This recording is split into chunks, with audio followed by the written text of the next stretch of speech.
Alex, what are you obsessed with? Personal growth, I feel like I've been really obsessed with as of recent. My parents divorced when I was probably 4 years old, middle school and high school, and I was kind of a troublemaker. In 2019, I had a very close friend of mine pass away.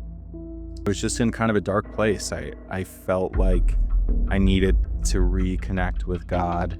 And a buddy of mine had been inviting me to church for months.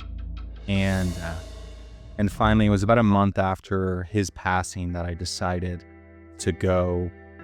Since then, I feel like I've just really been kind of developing my faith and trust in God. I feel like it's really reshaped me. What makes me happy is finding love in the pursuit of where you want to go. Recently, I've slowed down a little bit, and I try to enjoy moments with my wife and doing other things outside of work, like pursuing new hobbies. I volunteer once a week.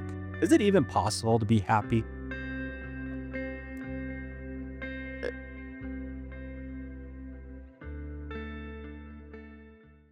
This podcast is sponsored by Estrada Real Estate Group.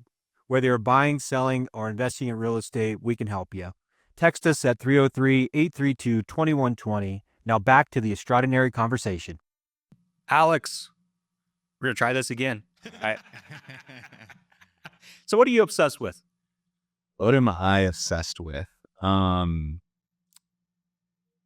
Personal growth is something that I feel like I've been really obsessed with as of recent. You say recent, so it hasn't always been this way? It has. I think I've just really focused on what I want to do and who I want to become. And I base, the way I run my business and a lot of different things on biblical principles. And so, Were you raised like that way? no, I wasn't. Yeah. Parents didn't really go to church. My parents divorced at a young age. So my, my mom and my dad, I think, divorced when I was probably 4 years old. I was born in the Chicagoland area. We moved out here to Denver. My dad stayed in the Chicagoland area. And Are you close with him still? I am. Yeah, I am close. Oh, cool. Yeah. But, both of them are believers. I would say they were never big into their faith. Wasn't something that was really talked about in the household. Because my dad lived in the Chicagoland area, I lived with my mom probably 95% of the time. And she worked a lot. She was busy. I got a lot of my work ethic from her and seeing how hard, she worked to provide as a single mom. And so I spent a lot of time with my grandparents, and my grandparents were big into their faith. And I think that was kind of an introduction to God for me. But then, you get into middle school and high school, and I was kind of a troublemaker. Oh, that's interesting. Yeah. I'm sure we can relate that. Yeah. Yep. And Like a big time trouble with the law, or it's funny. I was talking to my wife about this yesterday, actually. I'm shocked that I didn't get in more trouble with the law. maybe because of your faith. Yeah, it could have been. Yeah. So I kind of distanced myself from that. And then, I think it was probably 2020. Okay, right around COVID. 2019. I had a very close friend of mine pass away.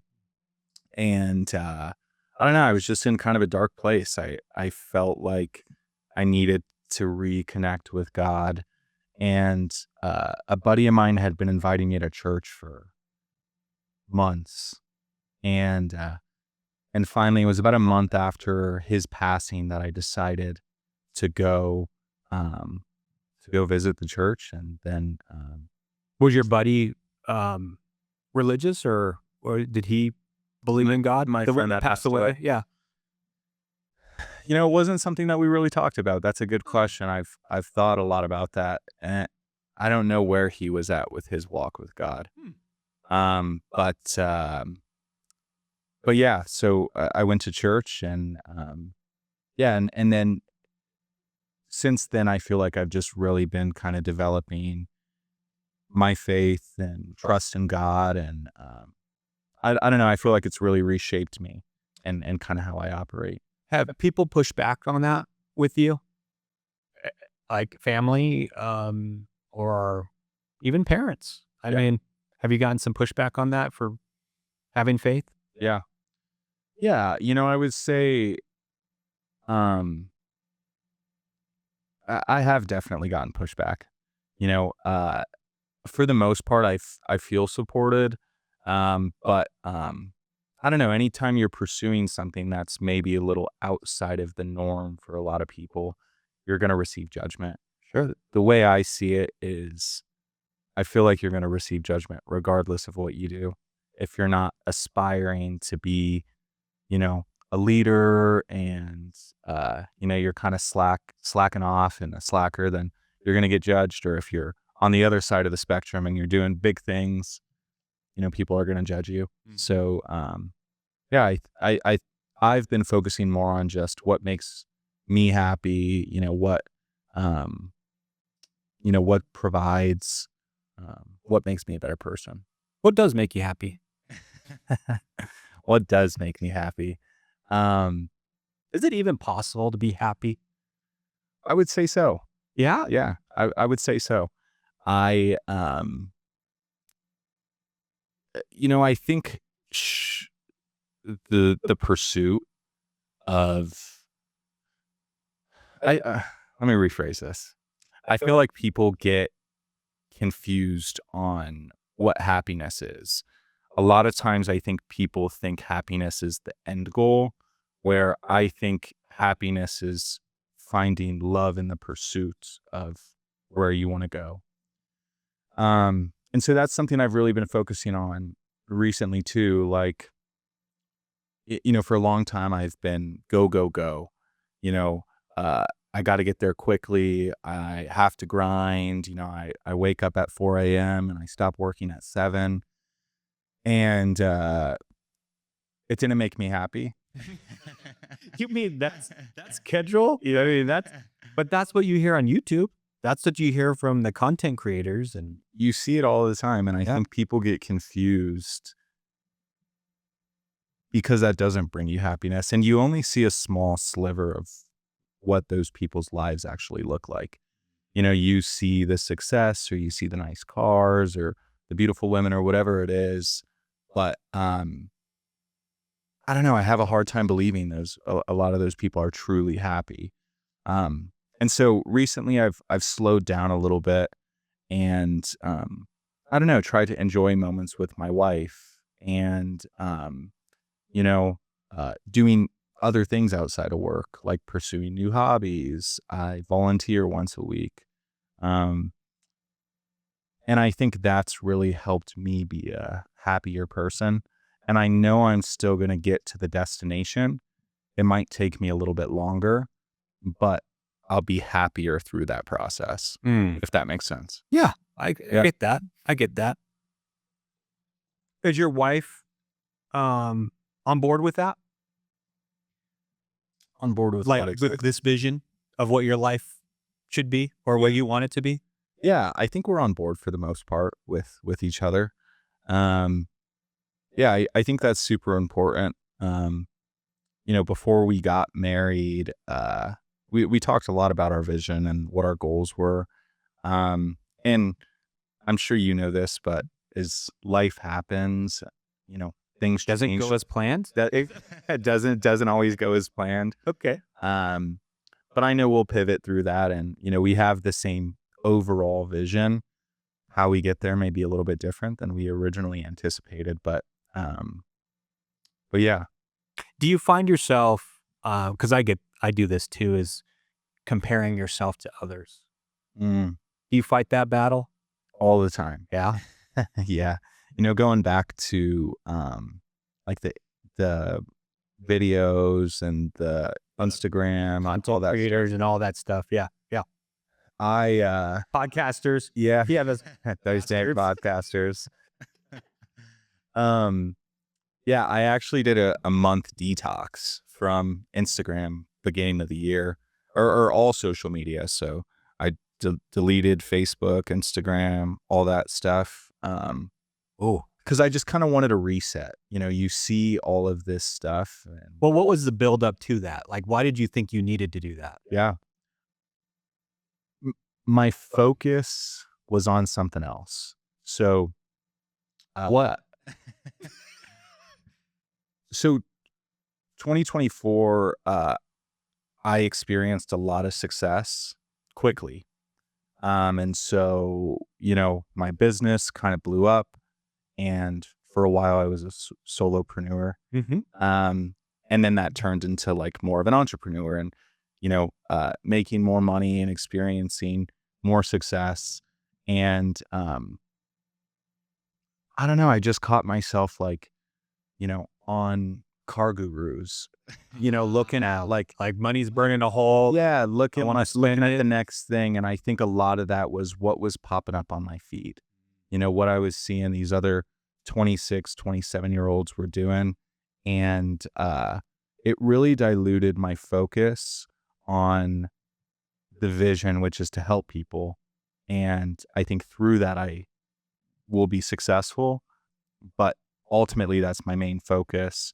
But when you see all that stuff constantly, it does kind of redirect your focus. You start to see what other people are doing, and that's what you want to start doing. And so I shut it all down for a month, reset. I'm really careful with what I let the algorithm I don't know. throw on No, my feed. you're freaking amazing. Yeah. And they know you better than you know yourself. It's crazy. It's nuts. Yeah, it's crazy. So do you have mentors did you just come up with this mentality and this vision by yourself, or did you have somebody that influenced you and helped you through this? I think any successful person, athlete, whoever has a lot of people that get them to where, they can become that leader or that successful person.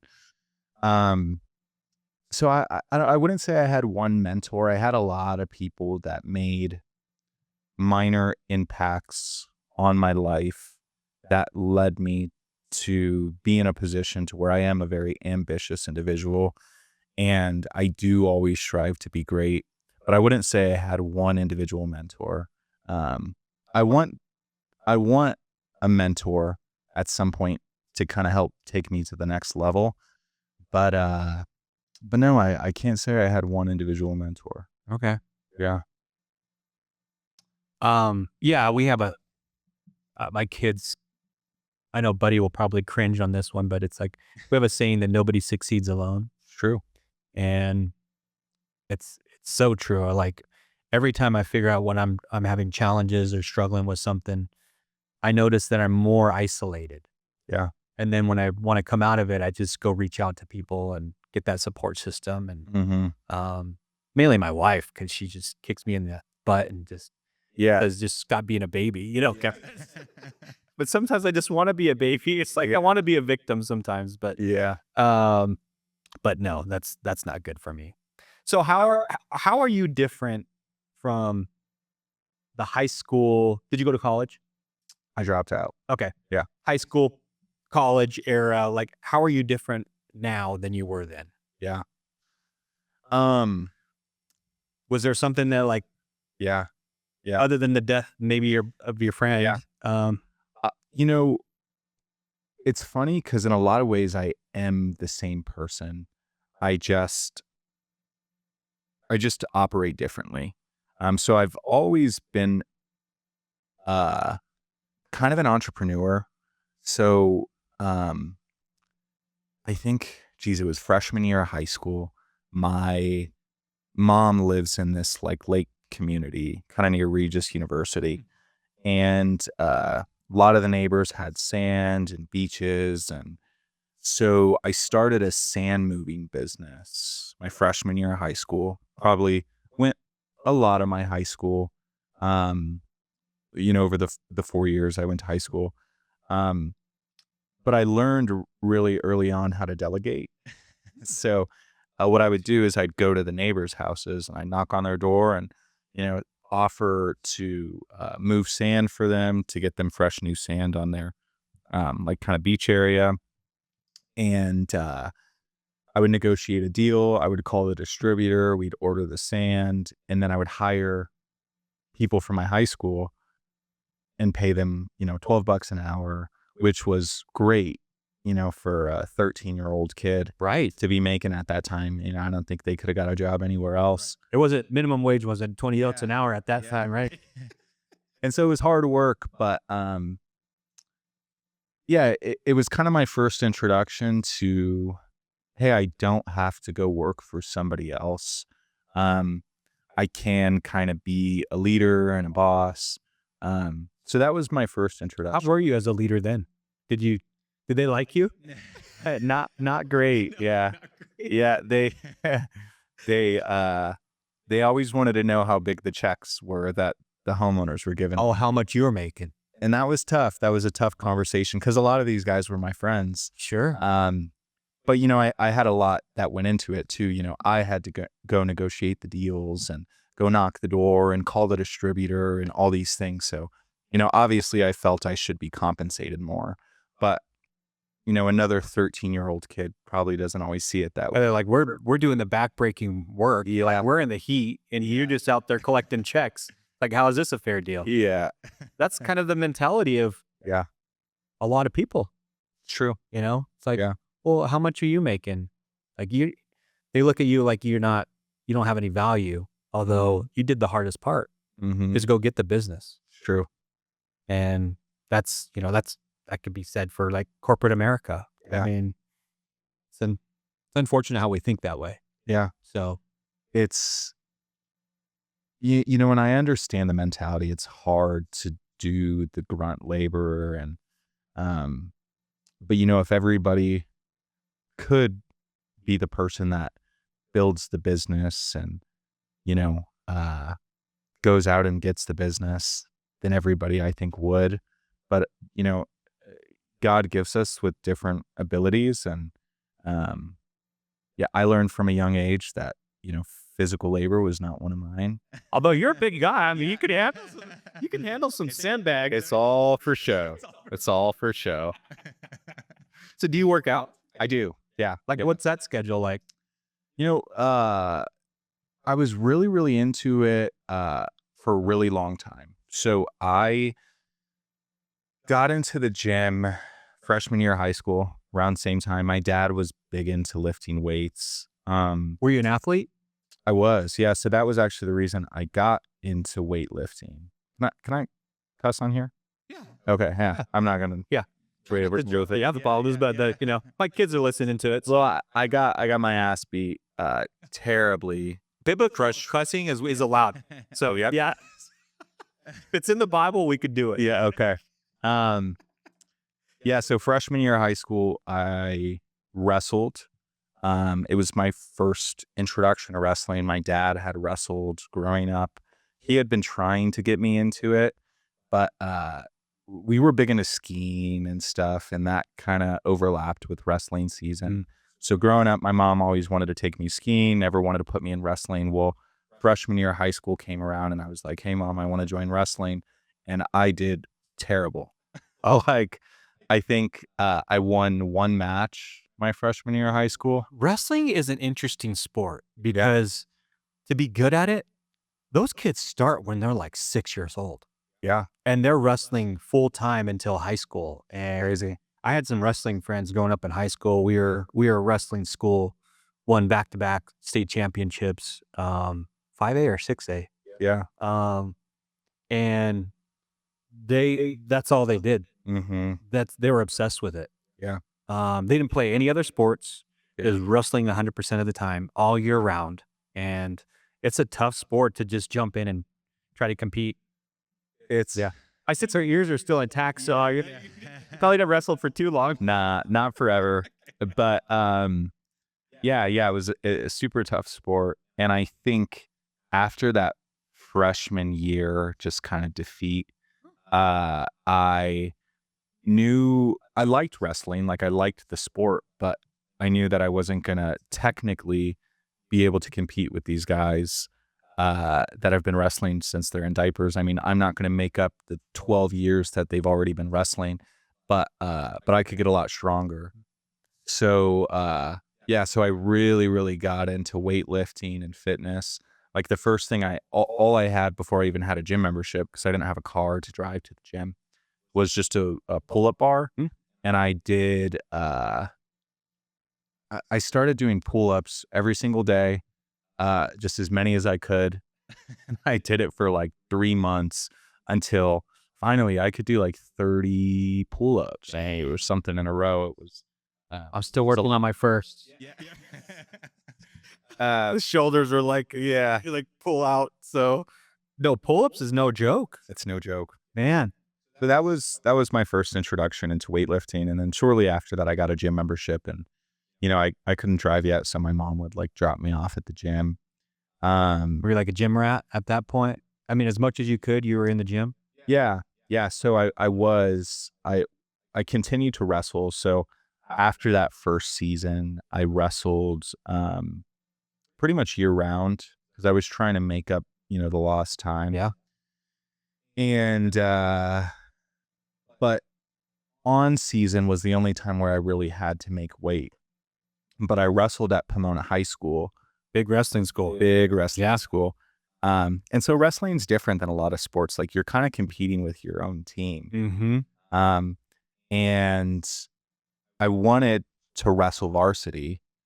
And I was, now I'm big into weightlifting. I'm eating a lot of protein, so I'm gaining size. But I knew I couldn't, I probably walked at like 165 pounds off season.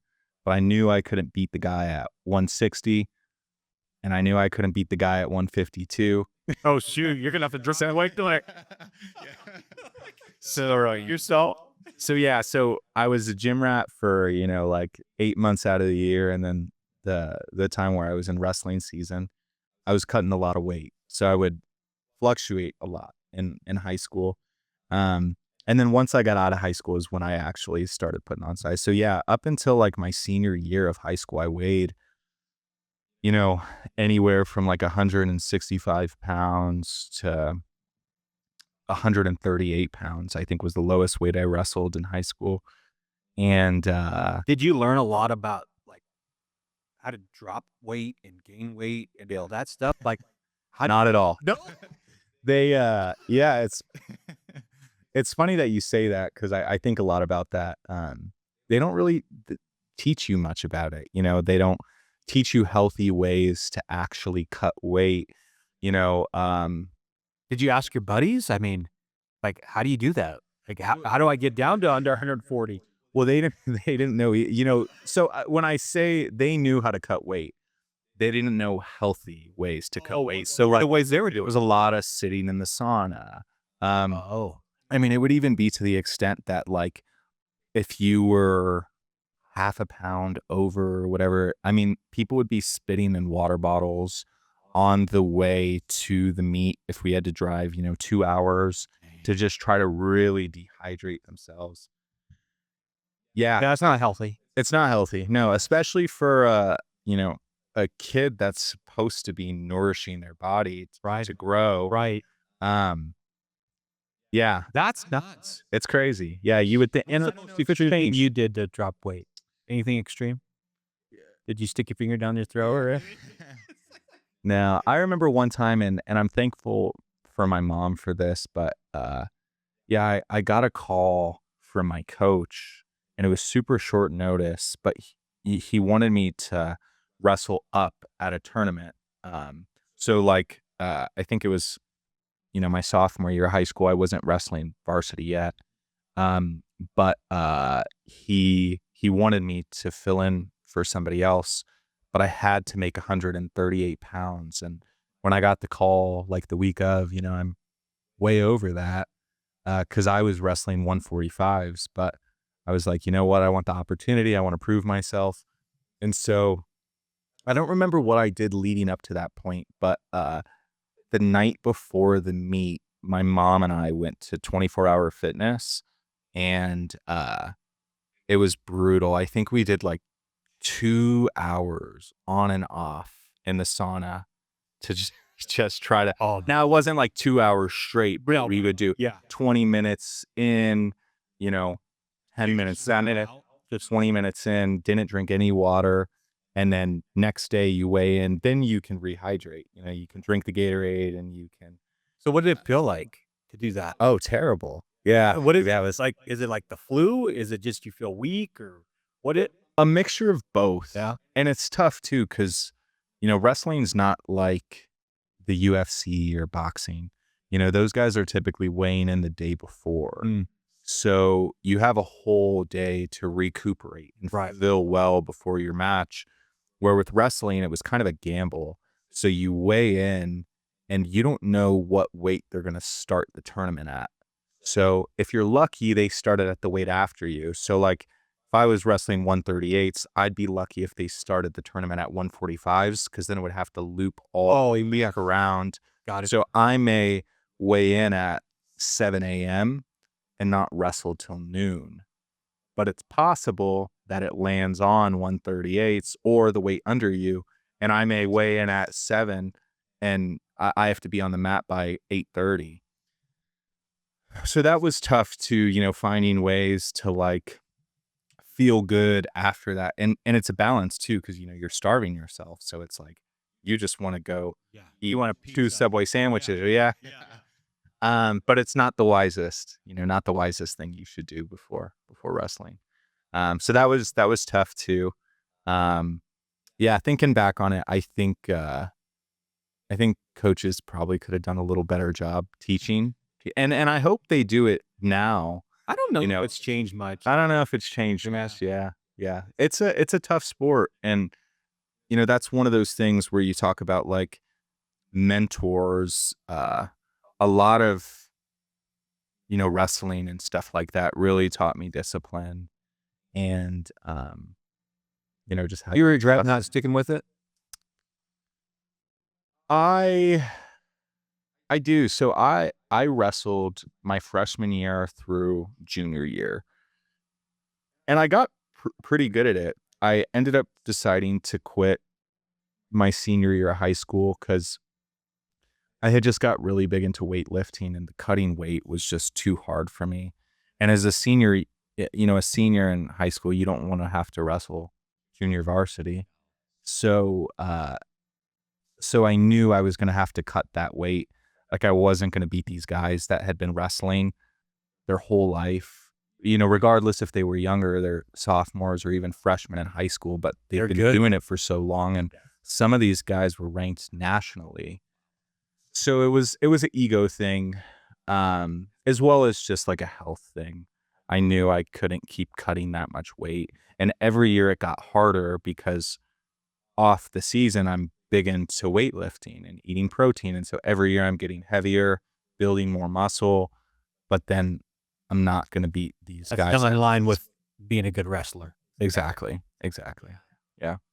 So where'd you go to college for how many years? 2 years?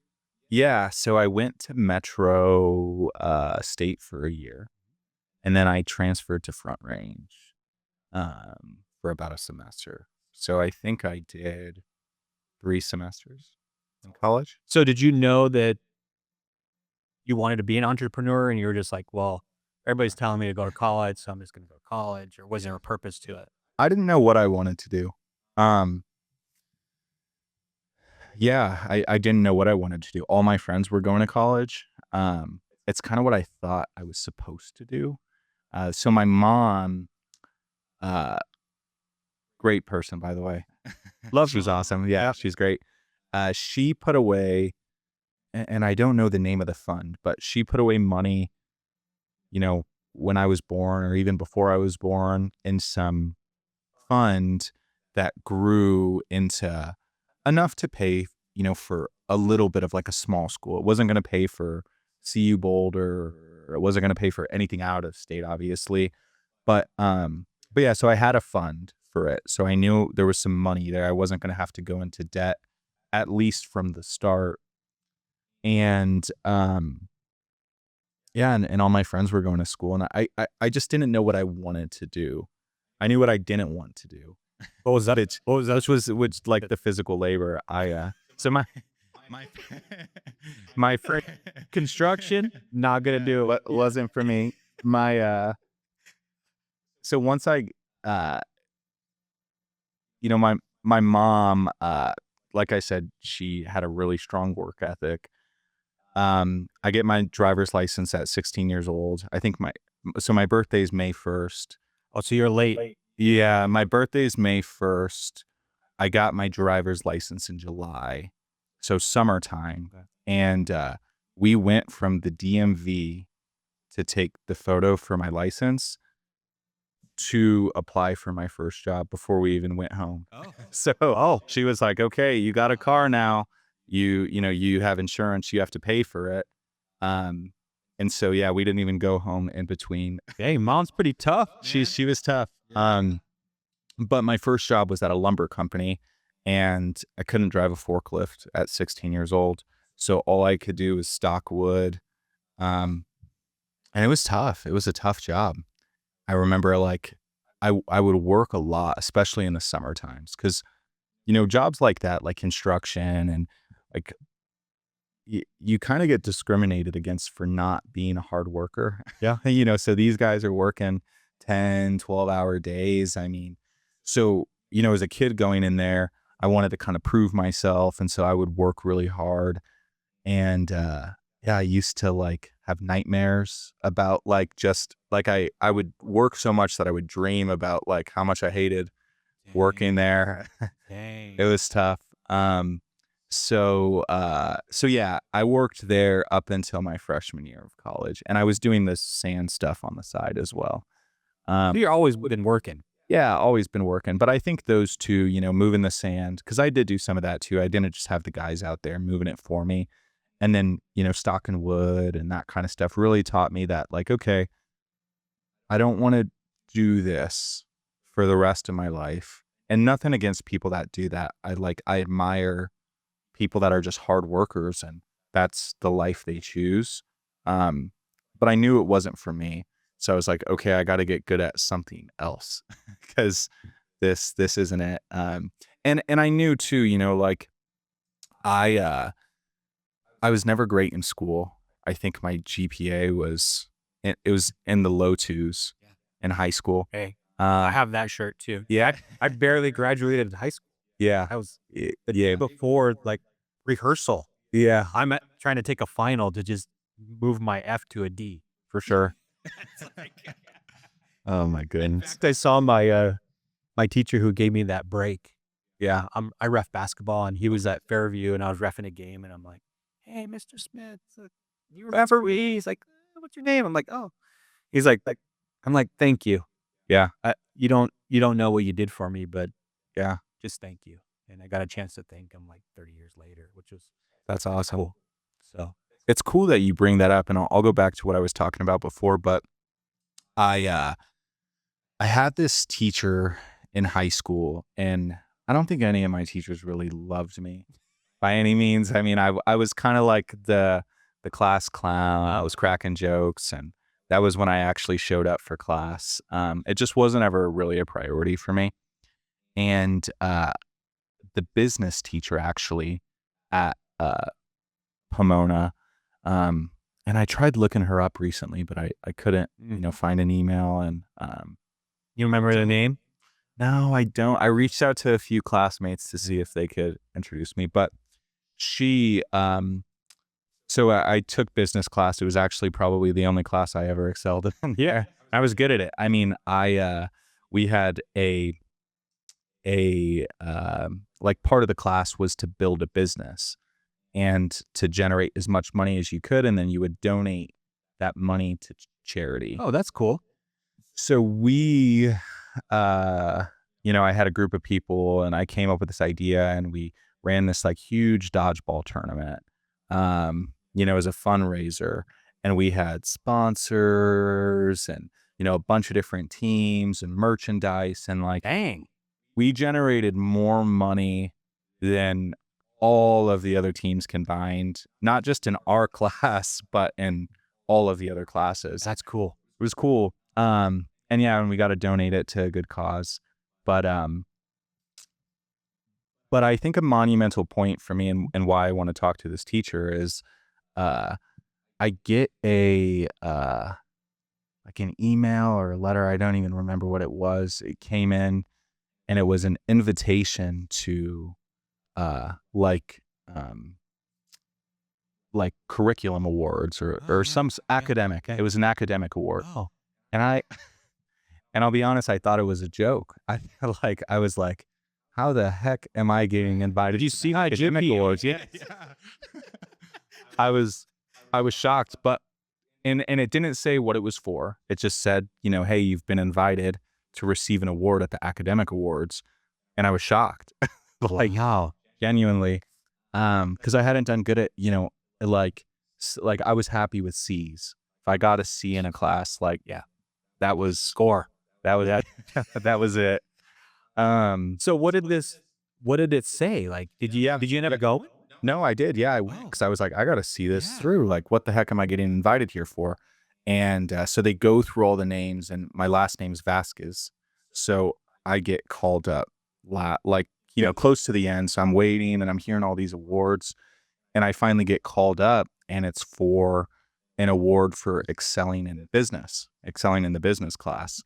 And it's cool because I think back on that moment, and it wasn't something that I realized, but I think that really helped give me confidence because, like, you're not good in school, you drop out of college, like, Yeah. You start to think you're kind of stupid or whatever it is, like, I'm not going to be good at anything. But that was a cool moment for me because I think it really opened my eyes to, hey, I'm actually, kind of good at this business thing. Wow.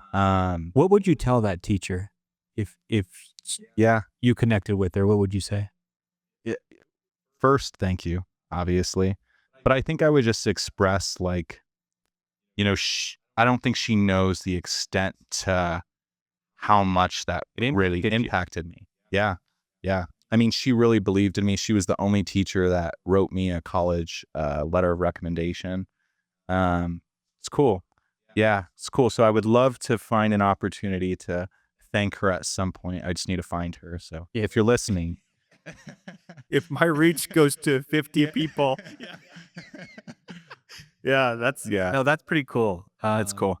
I had a similar situation in high school where I was kind of like you. I just very rarely went, Um, and like my teachers, because we used to have the commons. I don't know if you had that at Pomona, but we had an area where everybody would hang out by the cafeteria and everything else. And Yep. my teachers would actually come down and take me to class. And I remember this one, I forget his name too, Mr. Roberts. I don't know. But it was a very tough class to get into. It was like an honors class, statistics, and he took it very seriously. And I'd always ditch that class, and he'd come down and come get me. He's like, I want you in my class. Like, I want you in my class. And that always gave me confidence. Like somebody else saw something in me that I didn't see in myself. Mm-hmm. And I excelled in that class as I'm all about numbers, so I enjoyed it. Yeah. And teachers can make a difference. It's true. Yeah, I never thought about that until now. Yeah. But people can impact lives. And is that what you want to do? Would you try to reciprocate that with somebody else? Like, do you mentor people or I do? Yeah. Yeah. So I do a couple things. So I got partnered with this organization. It's called Save Our Youth. I think I got introduced to them in maybe March of last year. And then they paired me with a kid in July. So basically it's an organization. It's a faith-based organization. and they just find, families that are struggling, financially, or, it's a mom that works 3 jobs and doesn't have time for her kids, or people that grow up without father figures. A lot of the kids are like in and out of the system. And so they paired me with a kid in July. He's 12 years old. Um, and we just hang out once a week. So Wednesdays we'll typically go do something, anything from the library. I think 2 weeks ago I took him to Waterworld. Oh, wow. Yeah, I live in the area, so they give me the like locals discount. Oh, yeah. Waterworld show. Yeah, it was like $50 for the Yeah. both of us. It was Yeah. pretty cheap. Yeah, but yeah, we just find stuff to do, and so you know, every year I goal set, and when I goal set, the way I do it is, I talk about all the things I want to accomplish, but then at the top, I put what like my overarching goal for this year is. So I wrote leadership. I want to become a better leader. Like that's my overall goal. And it's cool because I feel like God's just really presented me with a lot of opportunity to do that. And I don't think about it. Like, it's not like I'm like, oh, I want to be a better leader. I'm going to do this. It's just like, you know, that was the goal I had set. And I'm getting presented with these opportunities to become more of a leader. And I still got a long ways to go. What I love talking about leadership. What is a good leader? Yeah. What does that look like? I saw a quote not too long ago, and I can't remember exactly how it goes, but it's something along the lines of like a leader is somebody that can not only make an impact on somebody when they're present, but, instill those things in them when they're not there. So it's one thing to be a boss. Everybody's going to perform well when the boss is sitting there standing over your shoulder. But, you know, can you impact somebody in the workplace that makes them a better husband? Can you, I don't know, just kind of change the trajectory they're going down. And yeah, I think a good leader, does all of those things. But leadership is tough. There's a lot to that. Yeah. A lot to unpack. Do you study it? I've read some books. Yeah. Yeah, I've read some books. I read my Bible often. Like I said, I get a lot of stuff from there. But I think more than anything, I think I've just been learning how to be a better leader through trying. So along with that, along with the mentorship that I do, I also lead a Bible study once a week. I have a Topgolf membership through work. Oh, okay. So it's fun. We'll go to Topgolf. We do a little Bible study. That's kind of been cool for me too, because I've been able to lead in a different capacity there. And How does that translate to your business? Like, how do you take that and apply it? yeah.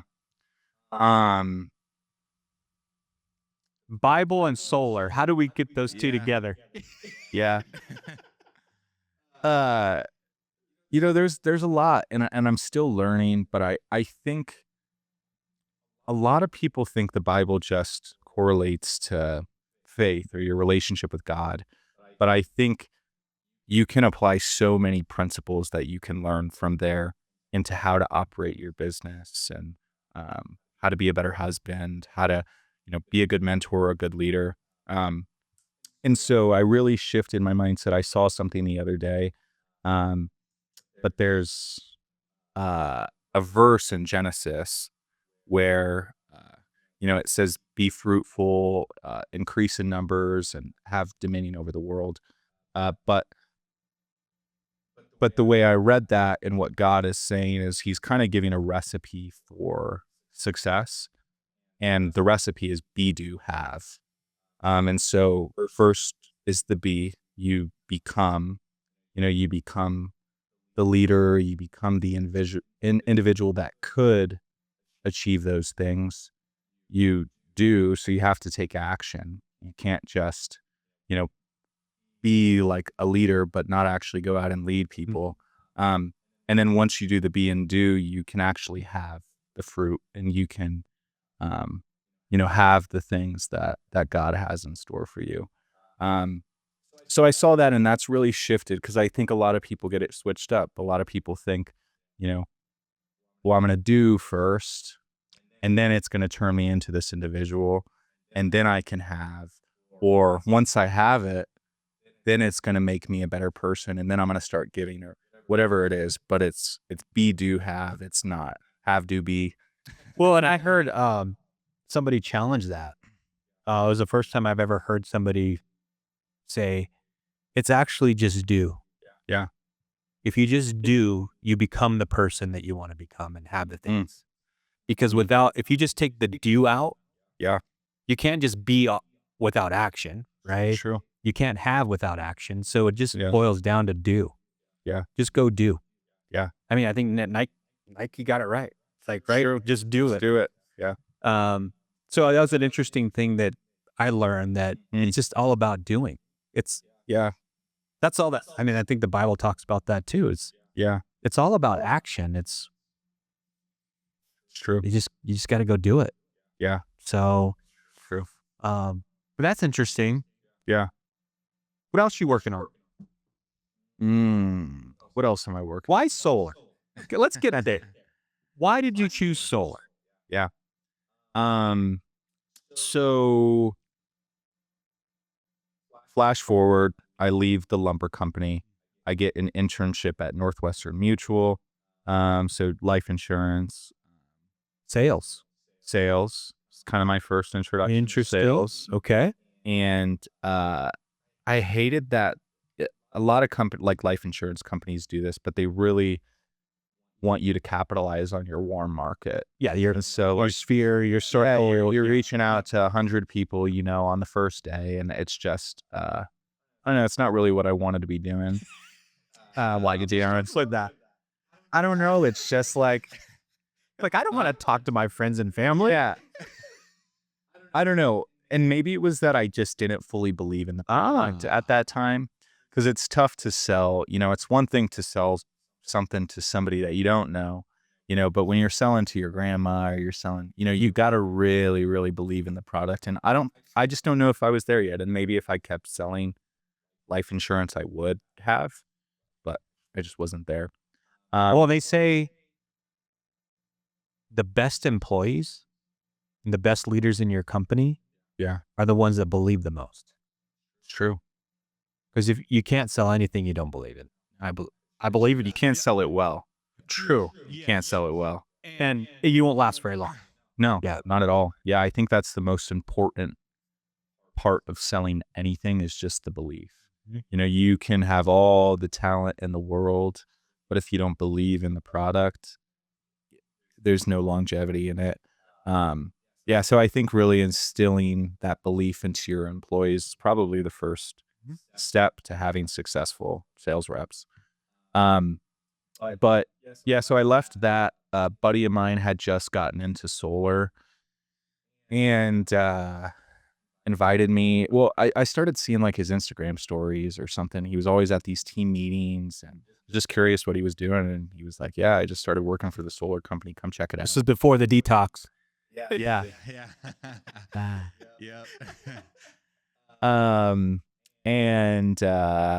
So I went and started working for the solar company, and I did it for about a year leading up to COVID.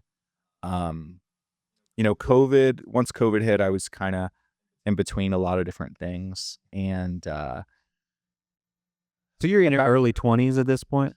Yeah. Okay. So still figuring stuff out. Yeah, still figuring stuff out. And that same buddy, about 2 years later, after we had worked for that company, it's like, hey, we should start a solar company. And so in March of 2021, we started our first solar company together. And we specialized in residential solar installations, kind of what everybody else is doing, like Sunrun. And so that was kind of just the introduction. And at the time I was doing vacation. So I was in the vacation industry. And I was on the marketing side for a timeshare company. And I was really good at it. You went from life insurance to like what? I know. That's a tough business. It's super tough. I'm grateful for the things I learned there. And the confidence it built. I was really, really good at selling those vacations. And I think part of that is because I love to travel. So Was that one of your first? yeah. Oh yeah. I went to probably 7 resorts. So it was Blue Green Vacations. I think at the time they were the 5th largest vacation company in the US or timeshare company. Hilton just bought them out like 2 years ago. But yeah, I was really good at selling the vacations. I think like for 8 months straight, I was top 10 in the company at a 3,000 some. So did you was a belief one of the things there? Like you believe like it was a good deal for them? So the deal itself was good. And I think the passion behind vacationing was what made it easy to sell. Because what I was doing is I was providing an opportunity for somebody that typically couldn't afford $200 a night at a nice hotel. And I was giving them an opportunity to go on a vacation, take their friends and family and, take their kids on a vacation where typically they couldn't afford and something along those lines. So I did have some conviction there for a little while. I think eventually that dwindled when I, started to realize kind of like timeshare really isn't a phenomenal investment. And, you go to these sales tours and they have a pretty high closing probability of selling you something. And then these people end up getting locked into something.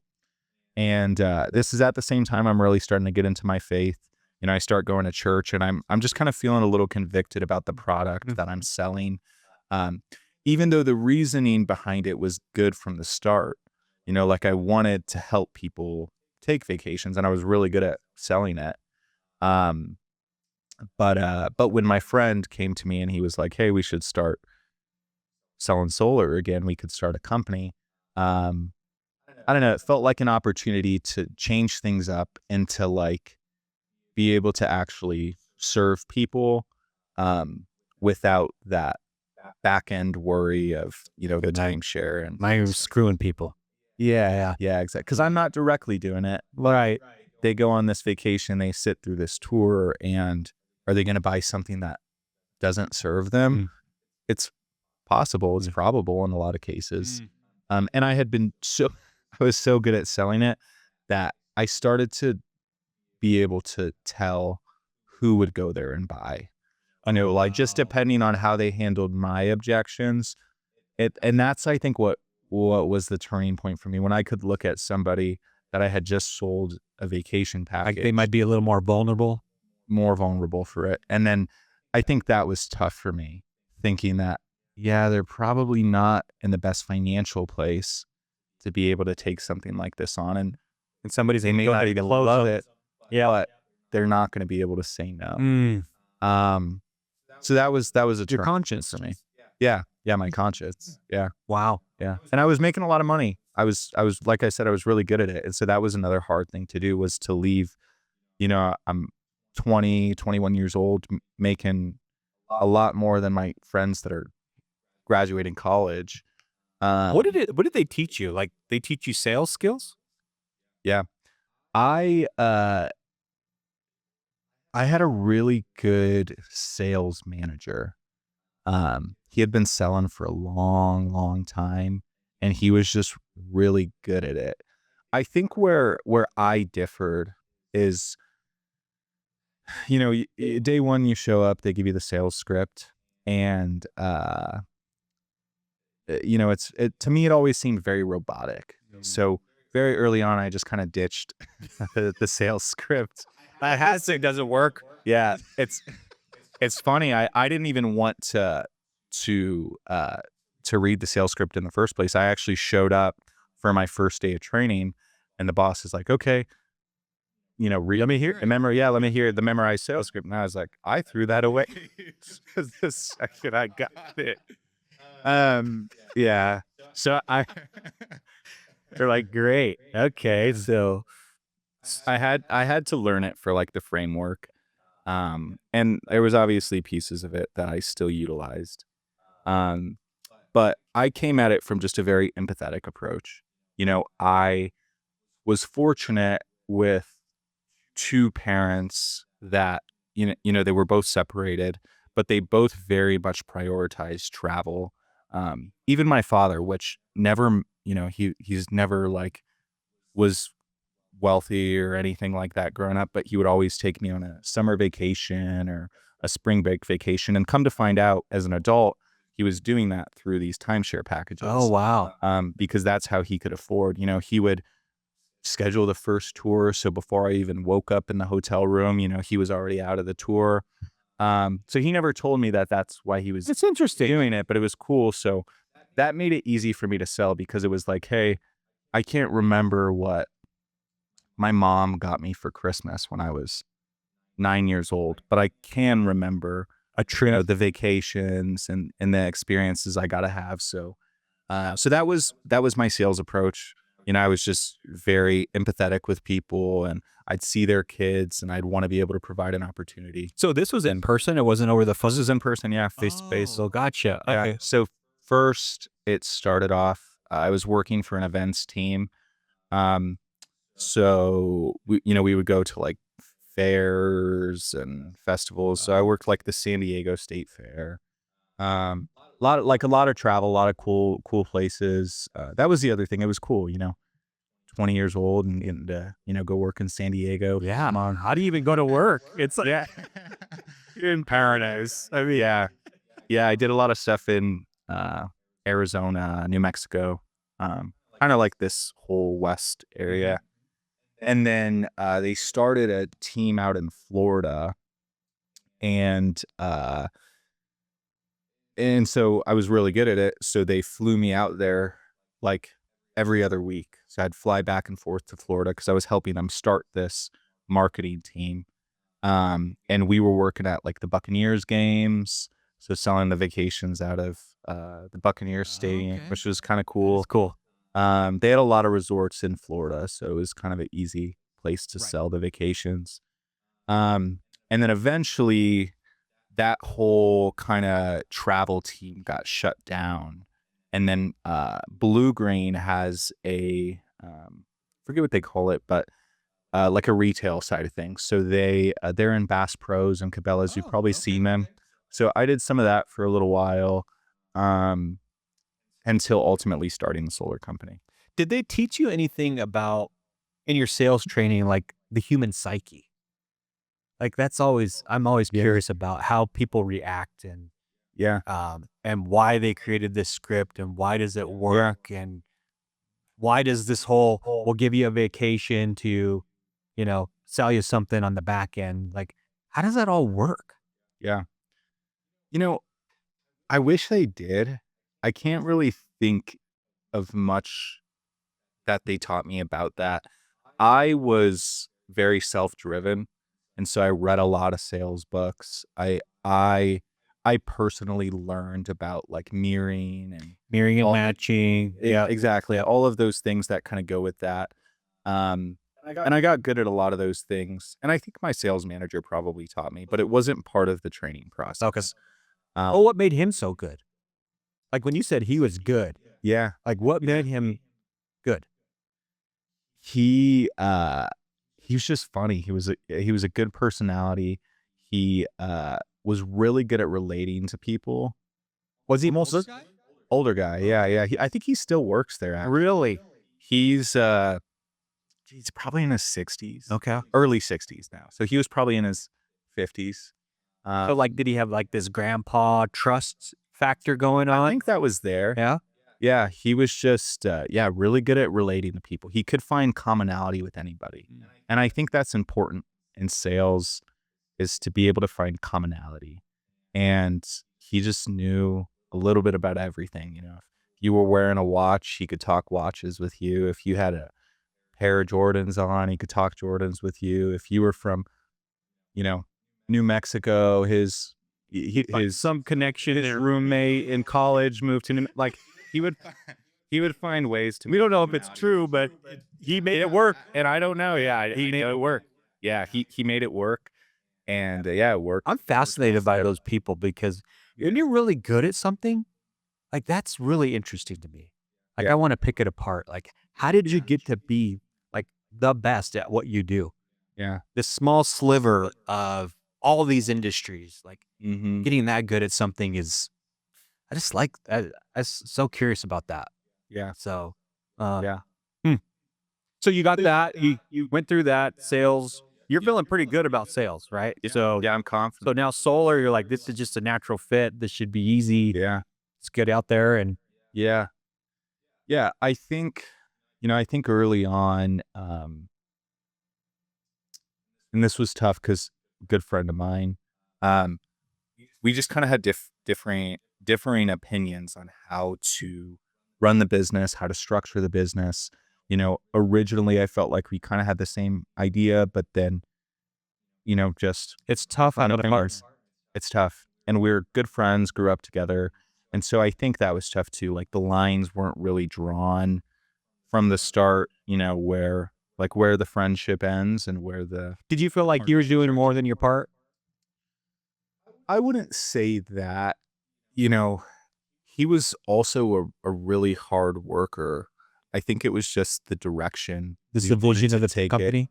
Yeah, exactly. And that was tough. And there was a lot of things too, like it wasn't just about how we're going to market it or how we're going to run it. It was like things as deep as how we're going to pay ourselves. And that was kind of tough. Um, and I felt like we did a good job because we put a lot of things in writing. Um, so there was a lot of structure from the start. I think we started the company in March. We didn't even make our first sale until October. But from March till October, we were really just focused on the structure of the business and, laying down that foundation, getting licenses and certifications and all that good stuff. What did you learn from that experience? Uh, a lot. I learned a lot. Yeah, I wouldn't be where I'm at without the experiences I learned from that company.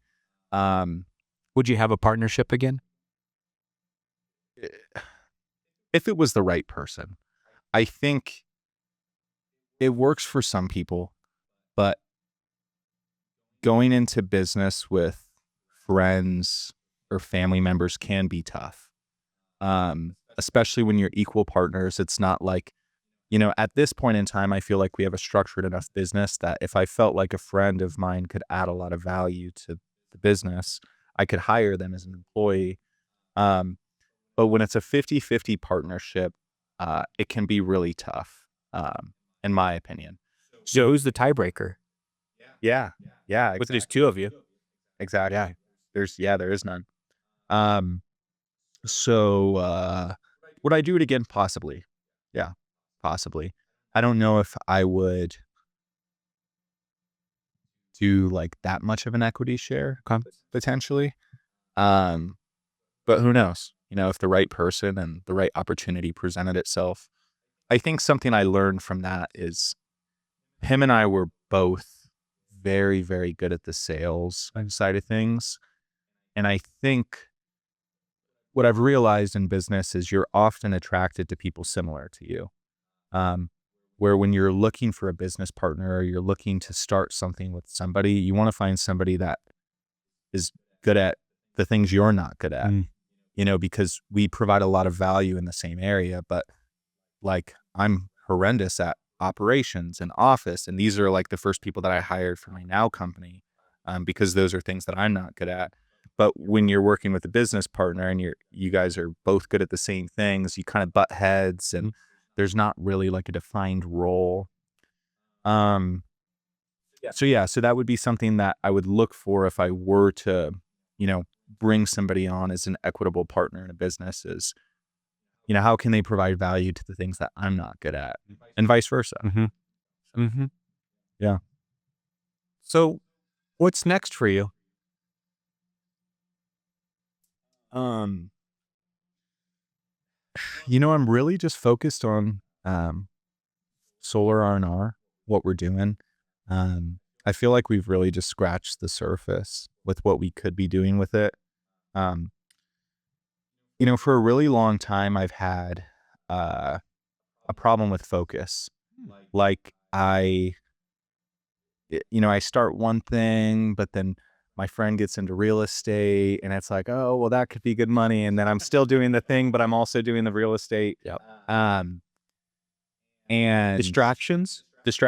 Yeah. It's easy. It's so easy to get distracted in society today, with social media and all the other things you see, people doing, making money online. And, so really just in the last couple of years, I've really narrowed down my focus. Um, and eventually, like, I think it's possible that I have multiple businesses and I'm running them at the same time. Um, but right now I'm just really, really focused on what we're doing and growing and expanding that and kind of refining that business and making it better. Um, and then who knows? Yeah. Yeah. Eventually I don't know how far down the road, but you know, uh, eventually I would love to get into some sort of consulting, help other business owners. But that's not really like a focus of mine right now. It's just kind of a future goal. Mm-hmm. Yeah. Mm-hmm. So how do you say no to those other opportunities? Yeah. Yeah. It's hard. It's it's super hard. I Yeah, so what we focus on is existing solar. So people already have solar panels, they need them maintenance, they need them repaired, they need them inspected. We do a lot of inspections for realtors, and it's one of the few things that's not covered on a standard home inspection. That's right.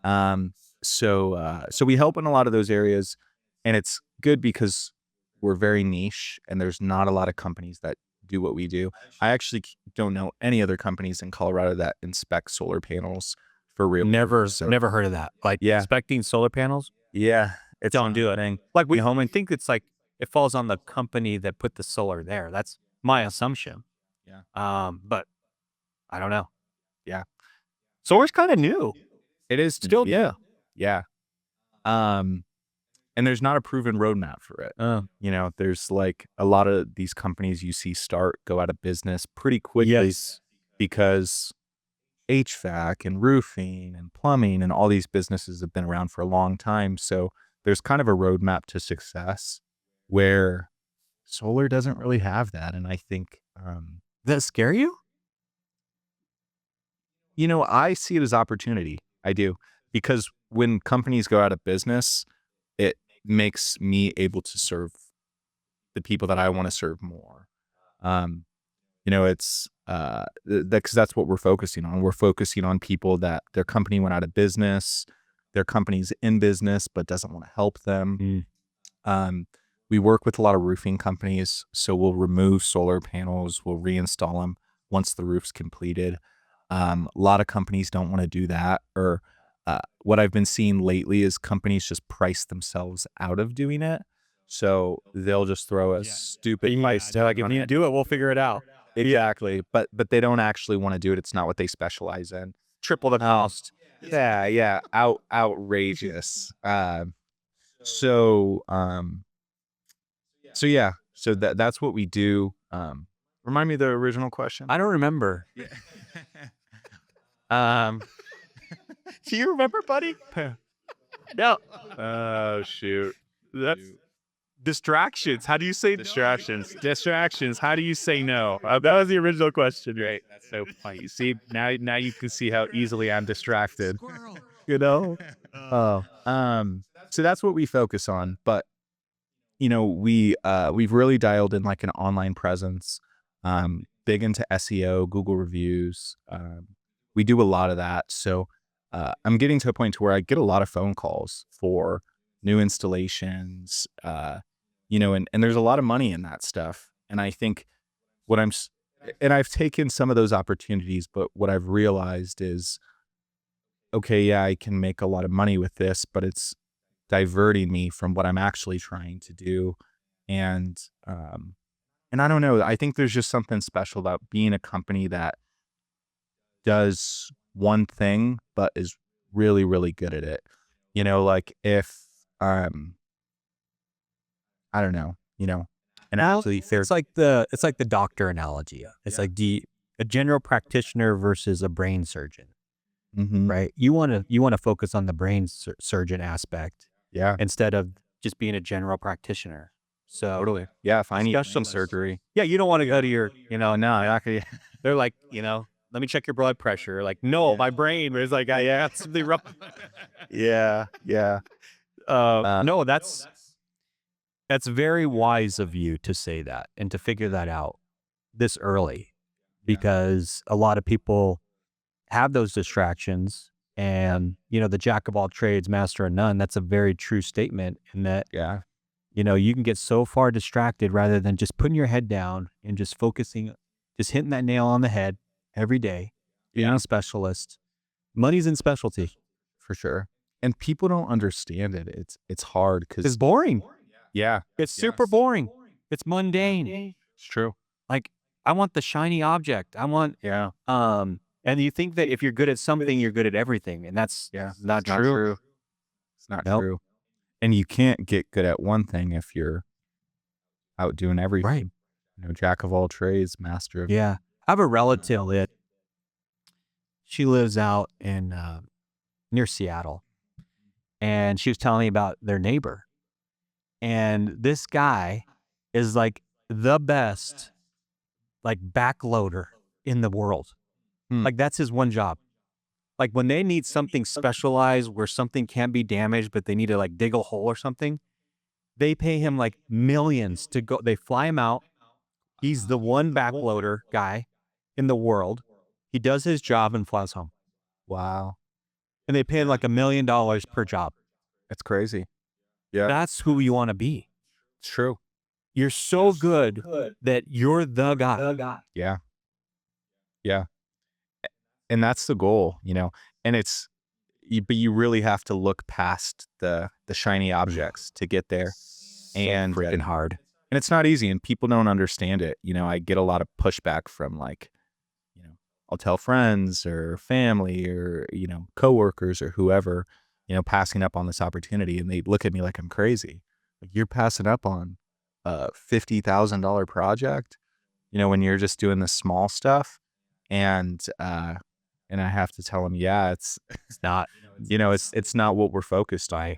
And I know there's just so much more we could be doing if that's all I'm focused on. right.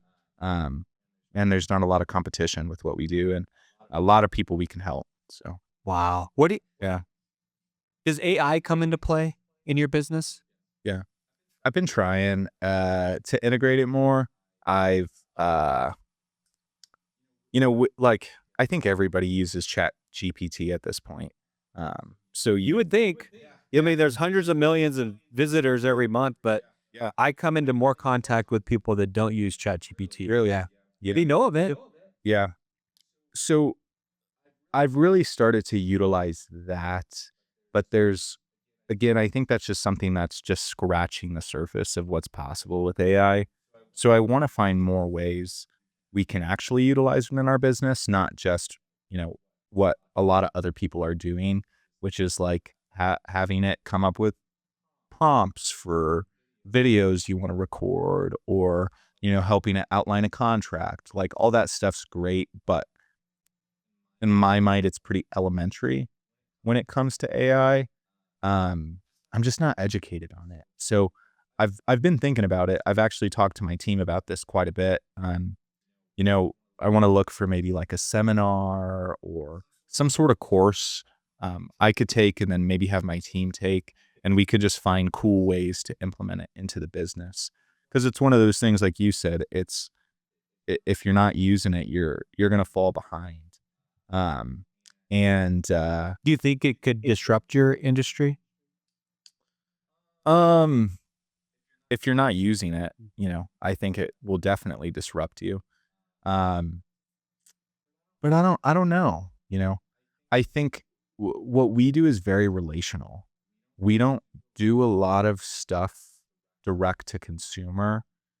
We do a lot of B2B. So a lot of working with roofing companies, working with realtors and real estate companies. I want to start working with home inspectors directly. But Why don't you go B2C? yeah, They're the source, right. right? It's true. And not to say we turn down B2C. The way I see it is, I think of it as like now business and future business. Mm-hmm. I'm really always focused on future business, even if it doesn't pay me right away. So like later this call, I'm meeting with a roofer, or after this call, I'm meeting with a roofing company, and you know, they're probably not going to give me a project tomorrow.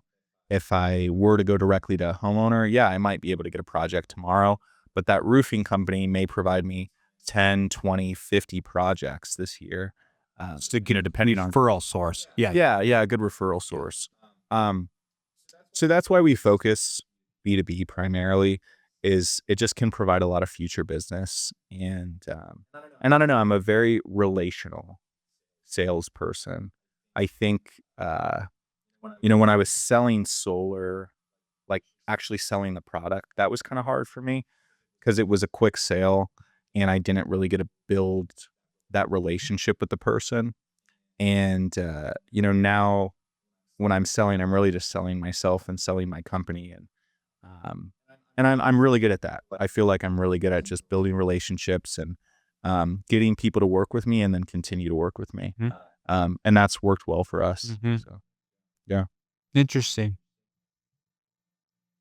Because I would see it, I would try to do both. Yeah. And, Because it's not about, I understand, like, you're doing a great job. I mean, you got a great model. It's just, you don't know who that consumer knows. true. Like, Yeah. if you're in the relationship business, it's a good relationship with the roofer who referred you, and it's the Yeah. homeowner too, because they Yeah. know other people who have solar, Yeah. right? And they're like, oh, I use so and so. Yeah. They did a great job for me. They're Yeah. professional. They showed up on time, which is really like low ball, right? Yeah. If you show up on time, like you beat out everybody, right? Yeah. And also, they're going to be doing the maintenance long term, right? So, Totally. And I feel like our approach with it is we use the B2B to get in front of the customer. And then, so like on any given project, let's say a realtor reaches out to us, because, you know, their client needs their roof replaced. So they reach out to us, we take off the solar panels, and then we put them back on once the roof's replaced. Our goal is to build a relationship with the realtor, the customer who's the homeowner, maybe selling the home, and the person that's purchasing the home, and the roofing company. yeah, So we use the B2B to get in front of a lot of people.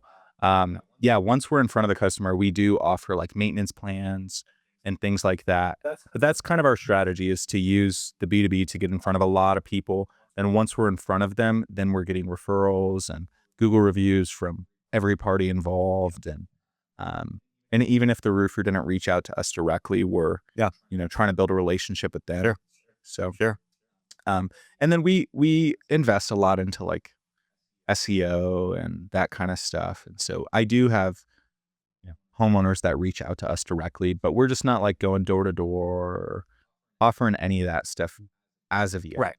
Yeah. No, I'm just saying I think you're doing the right approach. Just Yeah. taking care of all the parties that are right there, you know, they're right at your fingertips, basically. And I think it sounds like you're doing a good job with that. Yeah. So, Thanks. no, it's awesome. It's awesome. So 5 years from now, you think you're just going to still be just hammering the nail on the head, saying no to all these opportunities? Yeah. Yeah. I mean, if I could niche it down even more, I would. I'm big into niching. Like that's another thing I learned in business really early on. I think, and you're doing a great job with this, uh, is, if you don't niche down early on, and because a lot of people think you start a business and it's like, well, I don't want to turn down an opportunity, so I'm going to take whatever, Or I need to make money. or I My need to rent's due. yeah. But if you do that for forever, nobody's going to look at you like a professional. You're just the person that can do a little bit of everything. But, you know, you're not going to ever become that specialist, the guy that they'll pay $1 million to backload. So I'm really, really big in niching down. Anytime, like, friends will come to me with business ideas and they'll tell me, hey, I want to start this business. And I always challenge them to dive deeper and then dive deeper and find a really like niche market that there is a lot of opportunity. Like, yeah, I can't go out and sell solar with what I'm currently doing, but there's hundreds of thousands of homeowners with solar across the US, maybe millions at this point. And a lot of these companies are going out of business. Two of the largest solar installers in the US went out of business over the last 18 months. Um, and so that's providing a lot of opportunity. So what I would like to do is, yeah, maybe even niche it down even more potentially, but then just expand. I'm really focused on Colorado and, um, just dialing in our systems, dialing in our operations, and then I want to take it to other states eventually. That would be the goal. So Do you think that's your greatest skill? Is what just exactly? learning to niche down? Yeah. Yeah. I would say it. I would say it is a skill of mine, is to be able to look past the shiny objects and just kind of tunnel vision. Um, I wouldn't say it's my greatest skill. What is your greatest skill? Oh, geez. Um, I don't know. That's a tough one. I think, I have a lot of faith, that things are just going to work out, even when business. Optimistic? I'm very optimistic. I've always been a very optimistic person. And I think you really have to be an entrepreneur, because I find it hard to believe that starting a business is easy for anybody. Yeah. And everybody reaches a point to where it gets really hard. Right. Payroll's coming up and you're drawing money out of your account to pump it back in there, um, it's just like, that's part of being a business owner, and it's tough. And I think it's an endurance sport. A lot of people think a business is a sprint. It's very much a marathon. Um, yeah. And mile 12 is hard. you know? What would you say to that aspiring high schooler or college dropout Yeah. that's thinking about starting their own business? Yeah. What advice would you give them? I would probably give them the hard truth. It's not, I want to set realistic expectations for people because it's not easy. Like, I think about this a lot. I I could have, if I had an opportunity to get in on a business early and not be the owner and know that my paycheck's always going to be there with the upside, I may take that opportunity. Like that, being a business owner is tough, and it's not as glamorous as people make it out to be. And I think there's a problem with my generation with entrepreneurship where everybody wants to be like the number one. You want to be the CEO, you want to be the business owner, but you look at large companies and the number two, number three, number four guy at that company makes more than 99.9999% of entrepreneurs. It's just, it's a fact.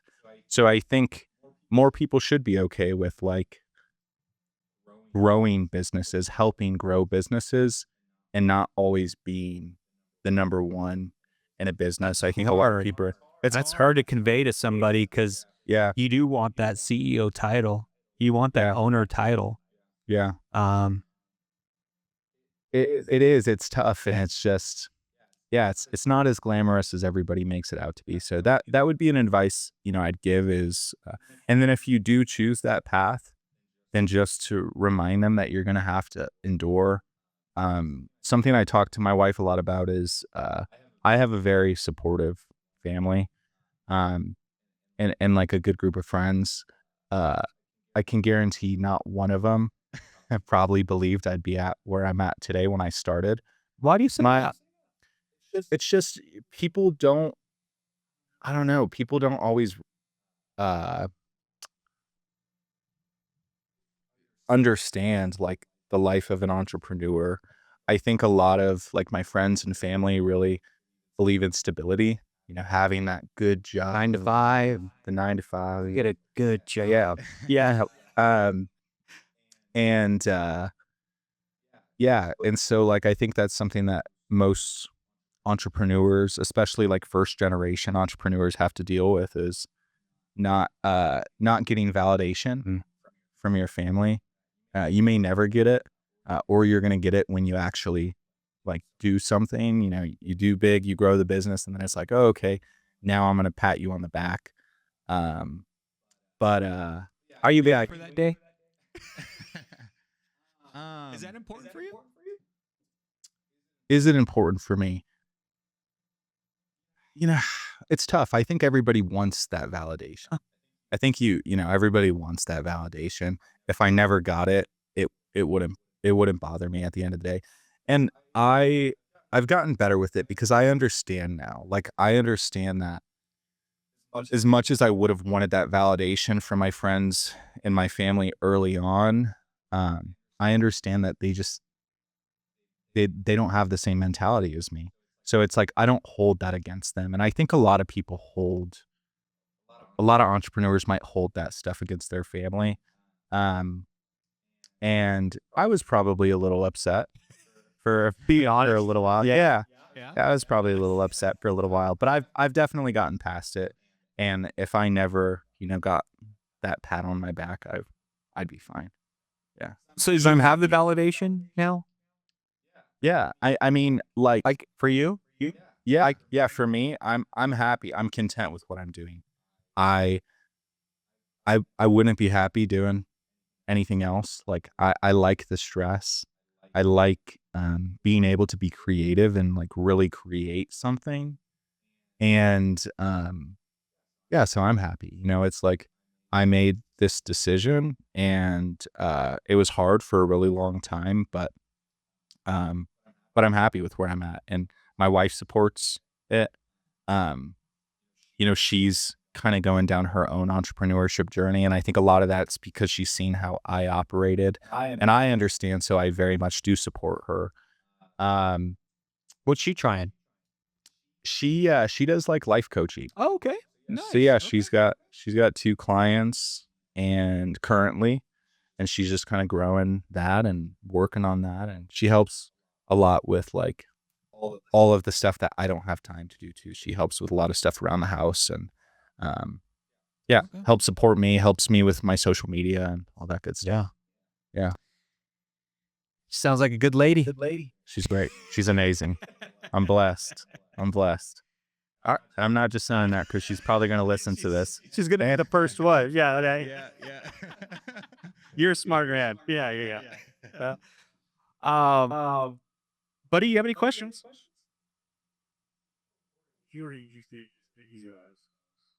Oh, it's everything. Yeah. I think it's, But how did you do that? Was it by accident? Like yeah. by accident, like you happened to pick the right person, and then that person just supported you, and Yeah. yeah. Um, it was a lot. So like, I think one thing for me is, I, somebody taught me this. It was like, somebody at my church, but they told me because I wanted to meet somebody, but I didn't know how I was going to meet the right person. And for a long time, I was praying for that person. So like praying for specific traits. I want somebody that loves God and that is ambitious in certain things. And somebody challenged me and they said, "Well, are you that person that attracts that kind of person?" And at that time, I really did some deep reflection, and I'm like, "Oh, I'm probably not." So I stopped praying for that person and started praying to become the person that would attract that, kind of individual. Um, and What did you have to change? a lot. Yeah. A lot. I was still, yeah, I was still What was the kinda, biggest change for you? Like, what was the biggest challenge that you knew you had to change that was going to be the hardest? you know, I think, I mean, there was a lot. There was a lot of different things. I was still going out, partying and that kind of stuff for a long time, and it it didn't make me happy, but a lot of my friends, it's just what What they they were were doing? doing, and so it was like, Yeah. hey, if I wanna hang out with my friends, I gotta go out to the bars and hang out with them. Um, you know, uh, I was good at sales, and so I was, for a long time, like, really in this mindset is, you know, I can make $80,000 a year working 3 hours a week, just because I know I can sell stuff. So I was, like, very much caught in that mindset of, like, working really hard, but not creating sustainability. I wasn't putting money away. I would go spend it on a vacation. Um, so I don't know. I just changed a lot about how I operated. I started having more of a work ethic. I got more into my faith. I started reading self-development books, and just tried to just become a better individual overall. And yeah, like the kind of person that could be a good husband. I'm not a husband yet. I don't even have a girlfriend. But if I were to meet the right person, would I be proud of the kind of husband I could be in my current state? So to answer your question, it's incredibly important. How did she show up? It's crazy. We met about 5 years maybe before we actually started dating. Oh. Um, yeah, just mutual friends. She went off to college.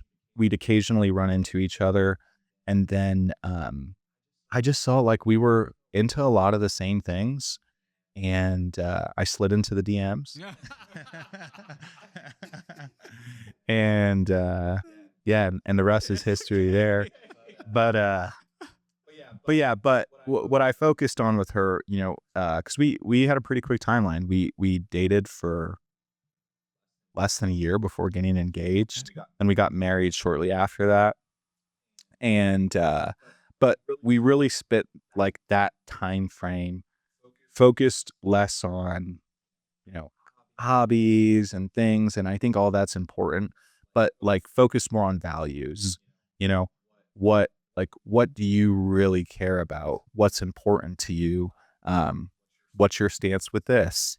Do you value, um, whatever it is? Mhm. And I think we were really focused on values, and I think a lot of people focus on commonality. Mhm.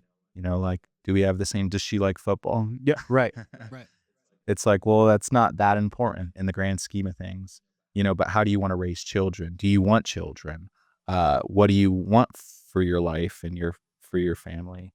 Um, so I think that was a big focus for us, was just like values and what was really important. And then I think when you find somebody where you can agree on the really important stuff, all the other stuff doesn't really matter that much.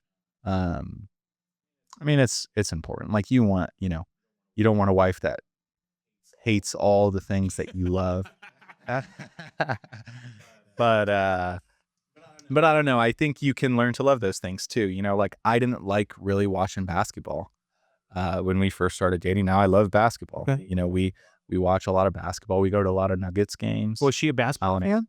Yeah. Oh. Oh yeah, she's a huge basketball Oh. fan. Her family grew up. I really only, like Michael Jordan. I watched The Last Dance, and Yeah. um, but I never really actually, like, watched basketball. So I think there's a lot of those things that you start to rub off on each other. Like, those commonalities start to kind of merge a little bit. Yeah. And there's always going to be the things that, like, this is my thing. Mhm. I love to golf. I'm not great, Yeah. by any means, but that's kind of my thing. And she has her things. But we've merged some of those commonalities as well. Have you had the adversity yet in the relationship? Very much. Yeah, I would say, I think, I was gonna say, if you haven't, it's coming. yeah. Oh yeah. Yeah. And, I know it's going to get, worse. Like kids, sickness, like life happens, financial troubles, like those are all things that can happen. And so I think you really like need to be rooted in each other and Committed. when committed. Yeah. Committed. I think that's I heard a super quote, important. like, all relationships, you should have the expectation of, like, high commitment Yeah. and low expectations. True. That's what makes a relationship work. Man. Yeah. Yeah. Yeah. Cause you're not always going to be able to give 100%. If that's the expectation that she has of me, there's going to be hard days where I'm not able to give that. But if you're just committed on each other, then, you can get past a lot of that. Yeah. Do you have the goal of, like, breaking the cycle of, like, divorce? Yeah. I know we did. Yeah. That's part of our commitment is, like, Yeah. we're staying together just because there's no other alternative. Yeah. It's not even in our vocabulary. We don't even, we don't speak the D word in the household. It's just not, it's not an option. And I think, I don't think that's an excuse to stop trying. Like, I think you've always got to try. Like, I know you're stuck with me, so I could be the worst version of myself, and you still got to deal with it. Exactly. Yeah. I don't think you should do that just because, well, she's not going to leave me because, She's committed. She said she's committed. You should always try to be a better husband. And I think that's something I'm really focused on. But yeah, I mean, it's for life. And I think society really underplays the importance of that. You get married, they say, in sickness and in health, that's our death do us divide. Yeah, you say the thing that you say. But I don't think it holds weight for a lot of people. It's like, well, it's obvious. Like, what, 50-60% of all marriages end in divorce? It's a lot. Yeah, it's a lot. I might even think it's a lot. Yeah, it might be. It might be. And that's like that. Like, a lot of times that doesn't even include, like, well, what happens if we were to, like, if she were to get really sick? Like, that statistic probably goes up even higher. And I just think of it like all of that stuff is a possibility. But I would hate to be with somebody that, like, it was contingent on me being financially stable or me, whatever, being healthy, because none of that stuff is guaranteed. So I'm grateful to be with somebody that, like, really, really, it holds a lot of weight to her. And it's biblical as well. So, and I think that helps with the conviction with it, for us. It's awesome. Yeah. It's awesome. Yeah. All right, man. Is there anything you want to say to the people out there before we wrap up? I don't think I got anything. Yeah. I think this was awesome. It was a great conversation. I feel like we unpacked a lot, and I'd love to come back on one of these days. And, we could chat up some more stuff. Well, I'm looking forward to watching your journey. I mean, that's going to be impressive, and you're already off to a great start. I mean, 27, you are 27. Yeah, got a lot of life ahead of you. So I appreciate that, but a lot of adversity too. Yeah. So yeah, it's coming. Yeah, it's coming, man. But coming. I think you're in the right place mentally and with your faith. I think that's going to help you. And remember, no one succeeds alone. So It's true. get that support system and take care of them. Yeah. I appreciate that. All right, man. Thanks. Awesome. Thank you.